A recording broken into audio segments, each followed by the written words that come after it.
Was he worth this big contract? He has checked 2 of the boxes he's got to check, and we'll see if he can check a 3rd. I think it's going to be very tough this year, but certainly we'll have an opportunity next year. First box, and I'll be quicker because I think I'm stealing a lot of the points you've taught me on Wentz, at least your opinions on this. Can he stay healthy? How does he perform when the lights are the brightest, and then when they get even brighter in the postseason? He's healthy all year. He just won a do-or-die game, the biggest game that he's played in his career. And I don't think it'll be fair to judge him if they lose. I know it'll be a home playoff game, but to what I consider a far superior team, whomever they play in the first round of the playoffs.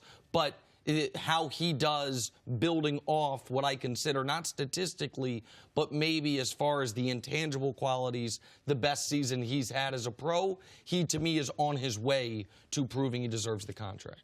You think you'd want to know who a guy is before you give him $130 million? I mean, I think that would be the starting point is, okay, we really believe in this guy is, A, showing us that he can win, showing us that he can lead the team, show us that he can win under pressure, and he hadn't checked all those boxes, and they still gave him that contract, and give him credit for that. They believe that he is the future, and he's going to take them where they want to go. Now, the problem I have is making a proclamation after one game. I think that gets people into so much trouble. Let the guy just go out and play out the rest of the season. Don't add more pressure to situations. It's this constant trend to something good happens, and it's now we're over the hump. Now he's going to be Aaron Rodgers. Now he's going to be this guy. Just let him play football. Let the season play out. Let's continue to check off boxes, and then you can make those proclamations. I don't think you'd do it after one game against an inconsistent team when your team has been nothing but inconsistent. I totally agree. I'm so glad you brought that up. We are overreacting to this win. It wasn't a playoff game. I get it. It was do or die, but it wasn't a playoff game. Again, what if they lose to the Giants, who took them to overtime just a few weeks ago? I mean, it undoes all of this. Yes, so you're totally right. Why make the proclamation? If they get to the NFC Championship, then maybe you make a proclamation. Okay, Carson is now what we thought he was. The future's bright, blah, blah, blah. But to act like because he beat a 7-7 Dallas Cowboys team, when just 4 weeks ago he lost to Miami, when just 5 weeks ago he threw 2 interceptions and scored 9 points, their team, against Seattle, when he's had stretches of this season where in 5 games he threw for less than 200 yards, in 4 of them, 1 of them he was out early because it was a blowout, but still, 4 games in 5 stretch games, you throw for less than 200 yards. Let's just let him grow, let him play it out without declaring him a superstar at this point because you beat Dallas. But maybe Doug Peterson knows more about Carson Wentz than we do. If I have 7 bad shows where I can't get a full sentence out and then I have a great show, I'd love my boss, Keta, to say, you're fantastic. This is you. You've got this. Like, you are... You listening, privately. That could come in handy, brother. Privately? No, because this is a guy, what's the knock on him? That he can't stay healthy, that he doesn't show up in the biggest games because he hasn't played the biggest games yet. Maybe he needs that confidence, that public vote of confidence, more than a private vote of confidence. There's a couple things here. First of all, if you got a major contract extension and then you're not performing the way that you should be performing, if anything, they're going to have to keep nurturing you along and telling you how great you are and building up your confidence, because at that point you're married. Your success is married. It has to work for Doug Peterson. And when you look at this game, the only reservation I have, and Carson Wentz played fantastic, was it because that there was no pressure in this game? The pressure, nobody expected him to win. He didn't have his receiving core. There's actually less pressure in my mind than if he had gone in with a full arsenal of players and everybody expected the Eagles to win. This was a unique sort of situation. I understand the point you're making, which is there's a different feeling when you are the hunter versus the hunted, so to speak. I get that. And you also have the volume of injuries. Right. You had built-in, not even excuses, but explanations. You had built-in, but it was, you had the overwhelming pressure of, if we lose, we're not in the playoffs. If we win, we are, barring a meltdown against the Giants, going to make the playoffs. The other point you made, I think, is a really good one, which is, once again, it's a player who gets paid before he has totally proven it.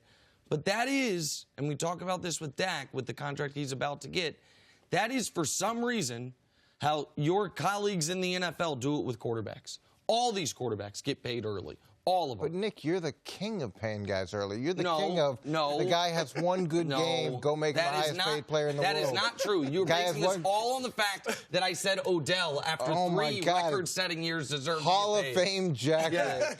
Back up the Brinks truck. No, but it doesn't matter. It comes down to players, too, where you're like, well, he's unhappy here. Trade him. Make him he wants to get paid. Pay him. Well, he's got 6 years left on his contract. Pay him anyways. I'm not talking I'm not talking to you anymore. You'd be NFL. I'm turning there. We're having a short segment here because I'm not talking to you anymore. All right, Nick, you think the Cowboys should give Dak the 35 to 40 per that he wants? I do love Stephen Jones somehow doubling as Dak's agent. Like, is Stephen Jones sitting on both sides of the table during this negotiation, given what your reaction to that was the same as mine, right? Like, he's making the case for Dak. Yeah, it's like, look, you bet on yourself and lost. We're not even going to the playoffs. Whatever the offer was, we're going to decrease it significantly. And instead, they're, of course, going the other direction with it. Should they pay him $35 to $40 million a year? Obviously not. Will they? I think obviously yes. We mentioned your youngest son, Zach's here. And you're enough of an old school parent. You've actually probably said these words.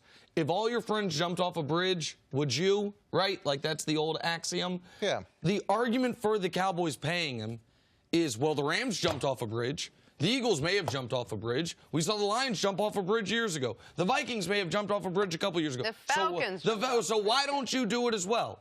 And the answer is, because they're all in the damn river, and we don't want to be. Like, the idea that you would look at what Dak has done this year and say, at best case scenario, he's the 9th best quarterback in football. Best case.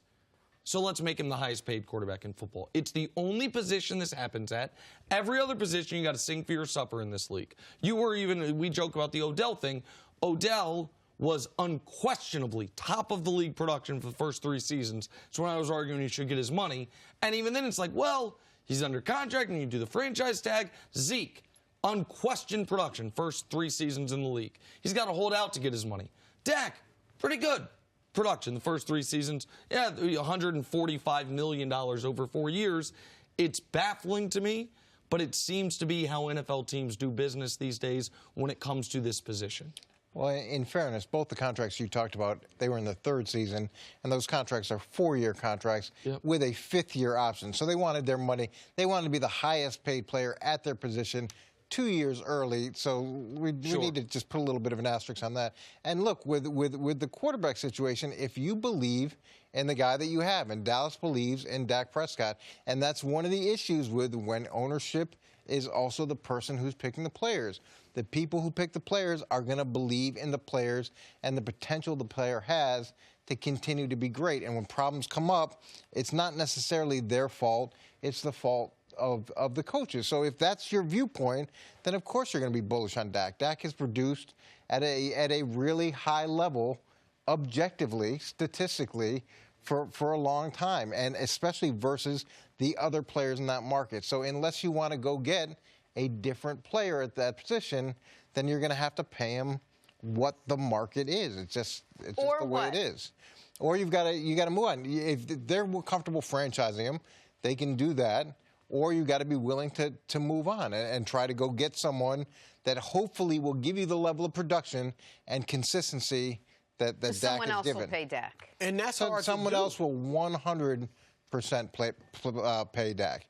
Because there's a shortage of guys that can win at the rate that he's won at, that can achieve at the rate that he's achieved at in all those objective categories. Look, since he's come in the league, he's 39-24 as a starter. Only Russell Wilson and Tom Brady are better. And that includes, remember, 6 games without Ezekiel Elliott a few years ago. And this year they're 7-8. And he still has the 3rd highest winning percentage of all the starting quarterbacks. Obviously, Nick, he's not the best, even top 5 quarterback in the league. However, that's how the market works. And it is hard to get a franchise quarterback. They went 6 years from Troy Aikman to Tony Romo. Tony Romo was worth it, right? He never got you a Super Bowl. Heck, how many playoff wins did he get you? 2? Mm-hmm. 2? So I think Dak's already gotten you a playoff win. A lot of your other players are already paid. So it's not like you still have to go out and fill out the roster. A lot of your guys are paid. I do think this is one of the most talented teams in the NFC, and with a better coaching staff, a new coaching regime, in my view, I think they'll be right in the hunt next year. And when you look at Jimmy Garoppolo got paid after playing, what, 5 games? Yeah. Kirk Cousins got an unprecedented guarantee contract after the production that he had in Washington. So there is a leap of faith, and there is also this belief system that guys are going to get better. And if they have traits and characteristics that you can get behind and that you feel makes your team better, there's a value to that too. I understand that what I'm saying here is not what any team has ever done. This is going to sound arrogant, even by my standards. Well, I just think Washington did. Washington's the only one. Moved on from Kirk Cousins. I just think I'm right, and these teams are doing it wrong. There are 2 clear paths under the current salary cap era of making the Super Bowl. A superstar quarterback paid as such, or a quarterback on his first deal. Those are the paths. What we have, or even, I guess, third path is superstar quarterback who doesn't make a lot of money. That's the Tom Brady path, and you have that. You get to make every other year. You make the damn Super Bowl. You make 9 of them. You win 6 of them. That's the you know what I mean? The silver bullet nobody else has. We have seen teams, the Jags, before they paid Blake Bortles. They didn't have good quarterback play, but they had a cheap quarterback, all this talent around them. Philly got to a Super Bowl that way. Seattle won a Super Bowl that way. We saw how close the Chiefs came last year, how close, I think, if not getting there this year. Baltimore, guys on Jared Goff before he got his money. All this talent around him. Or you've got the star who is paid as such, who is worth these other guys. With the example of, well, Detroit paid Stafford and, okay, yeah, and they have stunk since then. Cam Newton was the one year that teams competed at that high of a level was the year he played to his contract like an MVP. The Falcons, the one year they competed at that level was the one year Matt Ryan played to his contract. Unless you think Dak can be an MVP, then this contract's it's going to hold you back. And now maybe the option is, the alternative is, look what happened to Washington. They got stuck in no man's land.